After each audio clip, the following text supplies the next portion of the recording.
Ladies and gentlemen, welcome to the first ever episode of my podcast. The first episode of the False Finish podcast. Now, you might be thinking, I thought it was called the Pro Wrestling Enthusiast podcast. Yes. It's called that for the reviews and the prediction videos, and which I will be uploading this, which is my news show. I'll be uploading the Takeover War Games and the Survivor Series predictions all tonight. Gonna give you guys some stuff to chew on, maybe debate about. As always, I am glad to see you guys here. Glad to see you guys back. If you're new, make sure you hit that like button. Smash that like button. Smash that subscribe button. Touch that bell and turn on your notifications for when I upload to YouTube, which will be a lot. And folks, as always, comment. I want to hear what you got to say, your opinions. I love it. So, what is the False Finish podcast? Well, it's, for news and rumors and things I think that are important that you guys should know about. And you may be conflicted by the title, but I meant by, Takeover War Games. I'm going to be talking about the Takeover War Games conference call that went down today.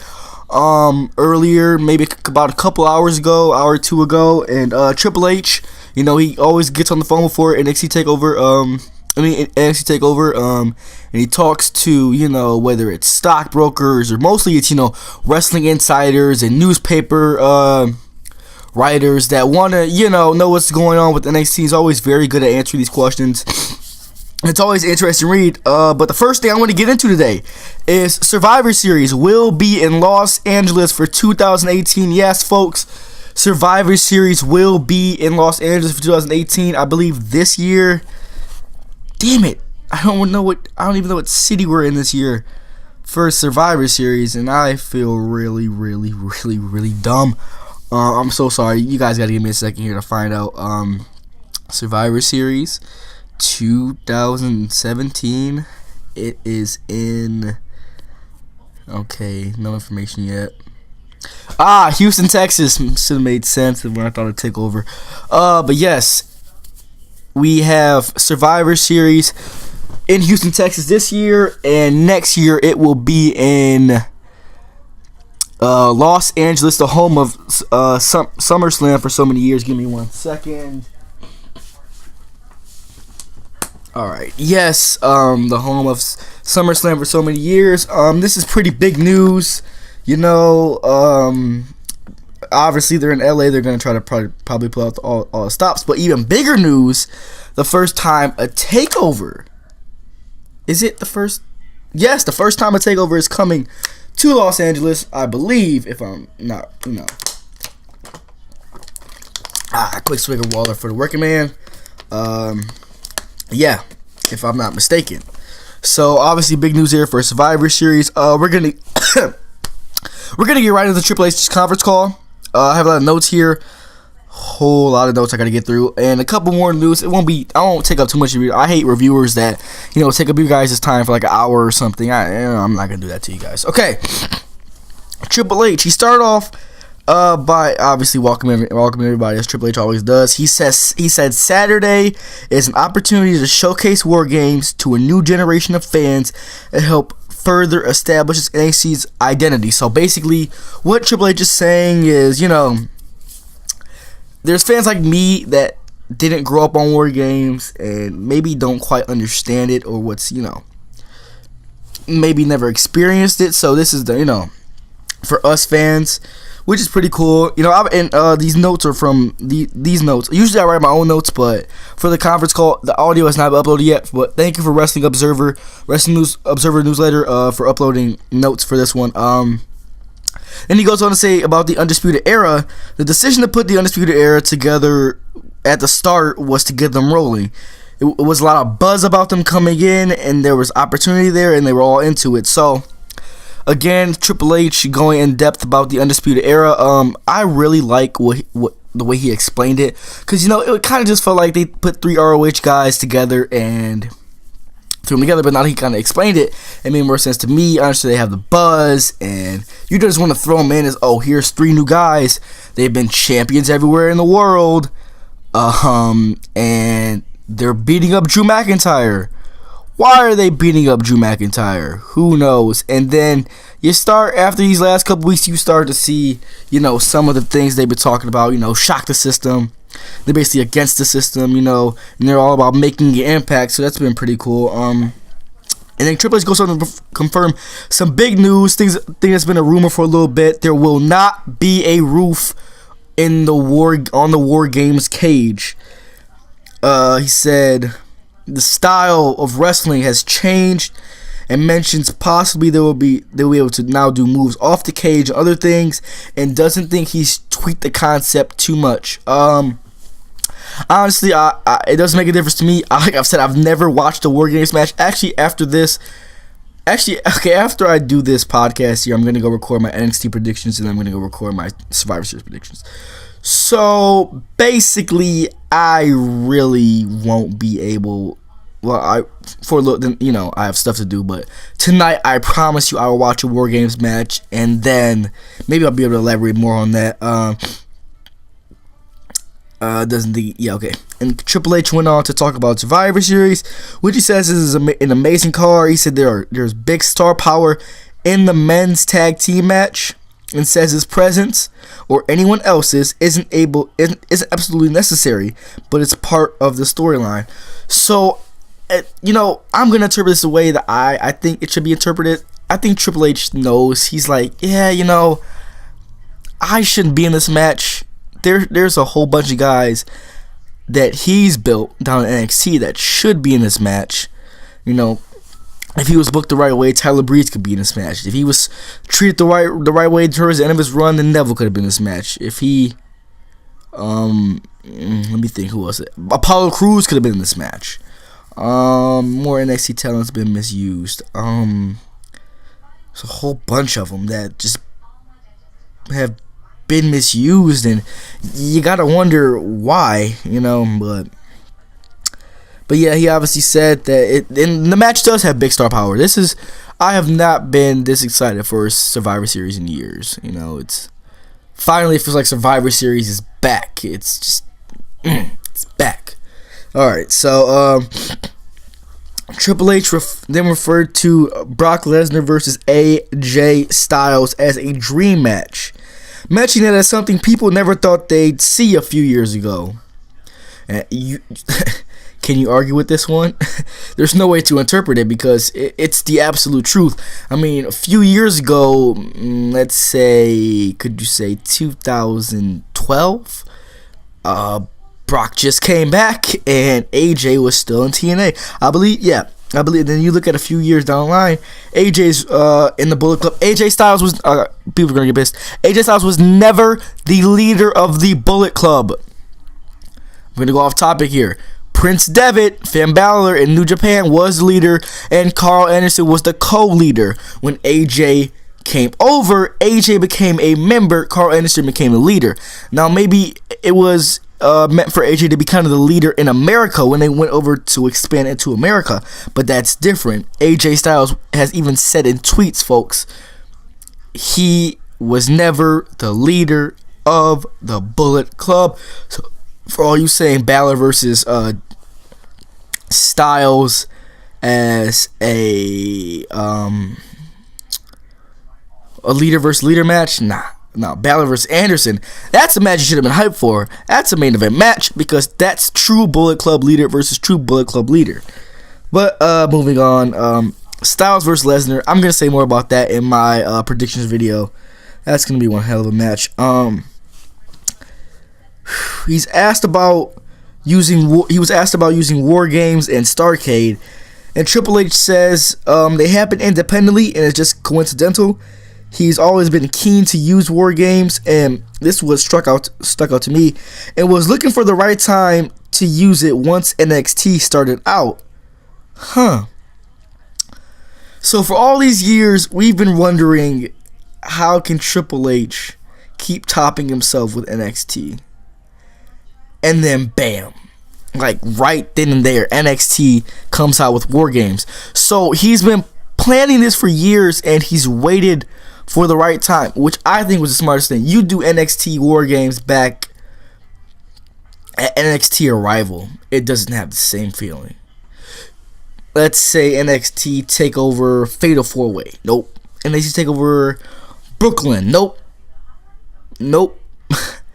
All these takeovers that happen, this just feels like the right time. Now, if anyone were to ask me what teams would you say could have pulled this off besides AOP, Sanity, and Undisputed Era, you can definitely give me